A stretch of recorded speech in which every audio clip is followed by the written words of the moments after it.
Քանի որ Էջմիածնում ենք, առաջիկայում վաղարշաբաթում ընտրություններ են սպասվում, որ ուժին է սատարելու ձեր նախաձեռնությունը։ Մենք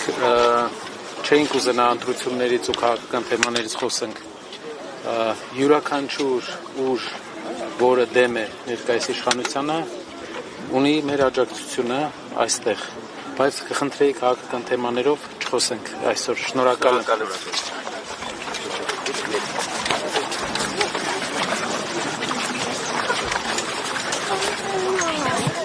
Բաները կանցնեն, կարևորը ընտանիքներում խաղաղություն լինի ու մեր ընտանիքներում նոր բալիկներ ծաղկեն, մեր ընտանիքները ծաղկեն, իսկ այս խնդիրները, մանր խնդիրներ են, ավելի մանր են, սրանք կլուծվեն, ժամանակ ամեն սերունդ ունի իր ժամանակը պայքարելու իր հավատի համար, մեր սերունդին էլ էս է բաժին ընկել, պետք է պայքարենք, բայց ամենակարևորը մեր ընտանիքներում լինի խաղաղություն ու հաջողությունը մեր ազգի հետ լինի։ Շնորհակալ եմ։ Ուխտել կատար։ Ամեն։